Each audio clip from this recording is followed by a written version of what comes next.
नमस्कार दोस्तों, मुझे ज़बरदस्त मात्रा में सर्दी हो गया तो इंट्रो जाए आप समझ जाओ, सीधे वीडियो शुरू करते हैं।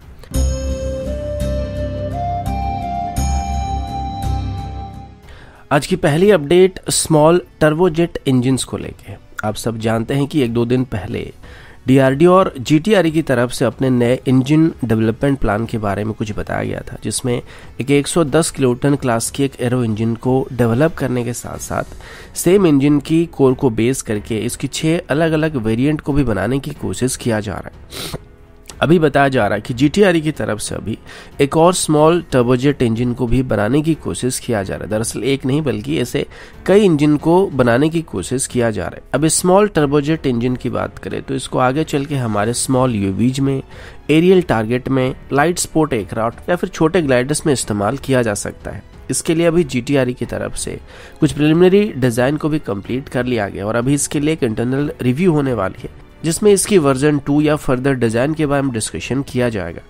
इसके अलावा जीटीआरई की तरफ से अभी एक 2.7 किलोटन क्लास की एक टर्बोजेट इंजन को भी डेवलप किया जा रहा है, जिसकी डेवलपमेंट अभी काफी हद तक एडवांस हो चुकी है और इसे आगे चल के हमारे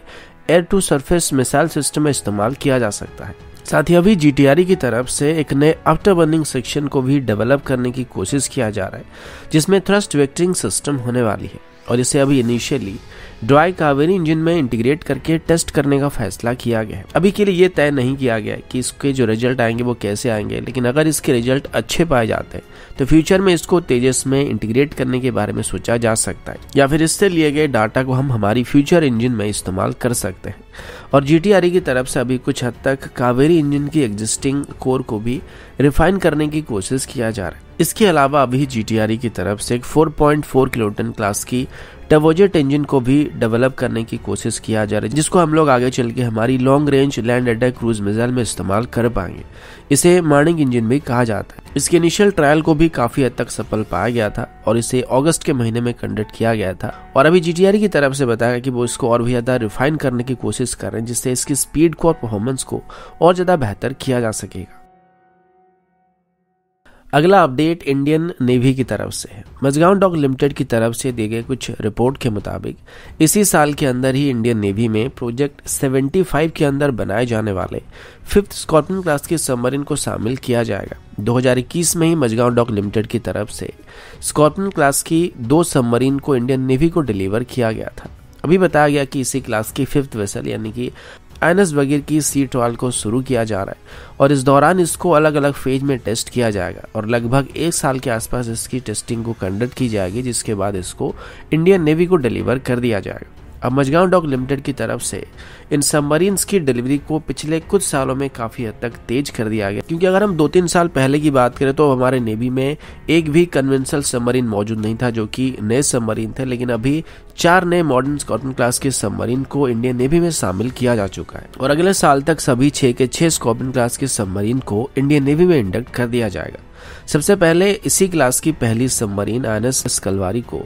2017 में इंडियन नेवी में इंडक्ट किया गया था। उसके बाद 2019 में आईएनएस खंडेरी को और फिर पिछले साल ही इंडियन नेवी में आईएनएस वेला को, आईएनएस करंज को शामिल किया गया था और अभी इसी साल आईएनएस वगीर को भी नेवी में शामिल किया जा सकता है, जिसके बाद मझगांव डॉक लिमिटेड की तरफ से अभी आईएनएस बक्सीर को भी बनाया जा रहा है, जिसे अगले साल तक नेवी में शामिल किया जाएगा। अगला अपडेट ब्रह्मोस मिसाइल को लेके। अभी पिछले कुछ दिनों से ब्रह्मोस मिसाइल को लेके काफी सारे अपडेट सामने आ रहे हैं। रिसेंटली भारत की तरफ से ब्रह्मोस मिसाइल का पहला एक्सपोर्ट ऑर्डर को भी हासिल किया गया है और साथ ही फिलीपींस की तरफ से अभी इसकी एडिशनल ऑर्डर करने की बात भी सामने आ चुकी है, जिसको 2023 में साइन किया जा सकता है। इसी बीच भारत की तरफ से आज एक बार फिर से ब्रह्मोस मिसाइल का एक और सफल परीक्षण करने की बात सामने आई है।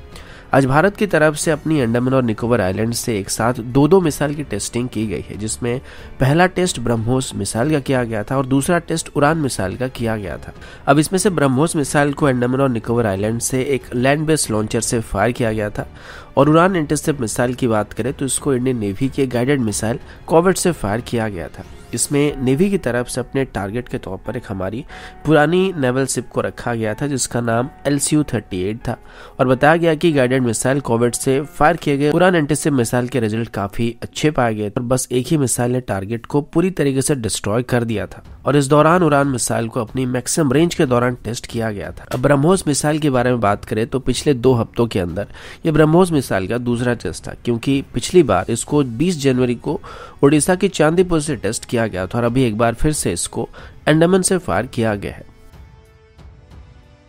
अगला अपडेट इसरो की तरफ से, और अभी हम क्वांटम कम्युनिकेशन सिस्टम के बारे में बात करने वाले हैं। अब सबको पता होगा कि कुछ साल पहले, अरे भाई नाक बह रहा है, इसरो की तरफ से क्वांटम कम्युनिकेशन सिस्टम के बारे में जिक्र किया गया था और अभी इसरो की तरफ से दिए गए कुछ रिपोर्ट के मुताबिक फाइनली इसरो की तरफ से अभी क्वांटम कम्युनिकेशन सिस्टम की सेगमेंट में एक बहुत बड़ा अचीवमेंट को हासिल कर लिया गया है।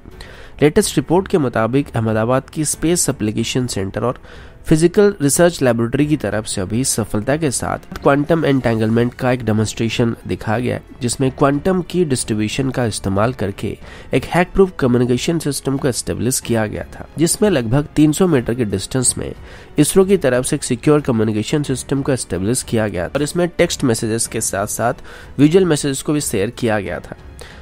अभी तक जितने भी कम्युनिकेशन सिस्टम हम इस्तेमाल कर रहे हैं उन सभी के मुकाबले सबसे ज़्यादा सिक्योर सिस्टम होने वाला है, जिसे कोई चाहकर भी हैक नहीं कर सकता है। क्योंकि अगर हम क्वांटम एंटेंगलमेंट की बात करते हैं तो 2 एंटेंगल पार्टिकल के बीच भले ही हम लाइट ईयर्स के डिस्टेंस को क्रिएट कर देंगे, लेकिन तब भी अगर एक पार्टिकल में कोई चेंज किया जाएगा तो तुरंत ही दूसरे पार्टिकल में सेम चेंजेस को नोटिस किया जाएगा, और ये सिर्फ इन्हीं 2 एंटेंगल पार्टिकल के बीच ही नोटिस किया जाएगा। जैसे इसके पीछे काफ़ी सारे तर्क भी है और इस थ्योरी को इनिशियली आइंस्टाइन की तरफ से विरोध भी किया गया था, लेकिन बाद में जब उसको टेस्टिंग किया गया तो पता चला कि ये थ्योरी बिल्कुल सही था। लेकिन आज तक ये नहीं पता चल पाया कि 2 एंटेंगल क्वांटम पार्टिकल इस तरीके से बिहेव क्यों करते हैं। और क्वांटम रडार भी लगभग सेम प्रिंसिपल को बेस करके डेवलप किया जा सकता है। वैसे अगर आपको क्वांटम एंटेंगलमेंट या एंटेंगल क्वांटम पार्टिकल समझ में नहीं आ रहे तो इसका एक जीता जाता एग्जाम्पल के तौर पर हम निब्बा निब्बी को ले सकते हैं, क्योंकि भले ही अपने अपने घरों में मौजूद होंगे, लेकिन जिस तरीके से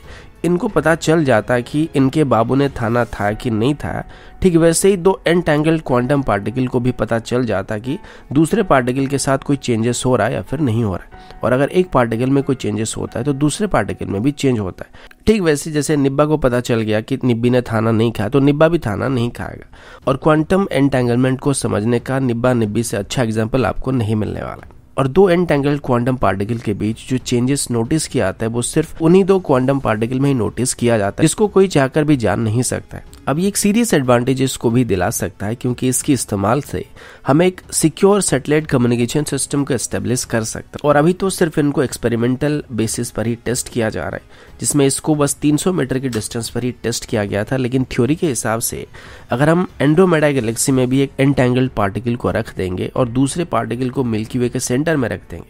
तब भी हमको सेम रिजल्ट देखने को मिलने वाला है। और मजे की बात तो ये है कि इसमें कोई भी टाइम डिले नहीं होने वाला है और जो रिजल्ट आता है वो इंस्टेंट होने वाला है। यानी कि अगर हम नॉर्मल रेडियो कम्युनिकेशन सिस्टम की बात करेंगे तो इसमें हम लाइट की स्पीड में कम्युनिकेशन को एस्टेब्लिश कर सकते हैं, लेकिन इसके अंदर जब हम मार्स में या मून में हमारे मौजूद किसी प्रोब के साथ कांटेक्ट करने की कोशिश करते हैं तो हमारा सिग्नल जो है वहां तक पहुंचने में और वापस आने में थोड़ा टाइम लगता है। लेकिन अगर हम क्वांटम कम्युनिकेशन सिस्टम की बात करेंगे तो वहां पर कोई भी टाइम डिले नहीं होने वाला। और एक बार ये टेक्नोलॉजी पर इसरो महारत हासिल कर लेगा तो इसके बाद ये कई सेक्टर में हमको मदद करने वाला है। तो दोस्तों अभी के लिए इतना ही, मिलता हूं आपसे अगले वीडियो में, तब तक के लिए जय हिंद, वंदे मातरम।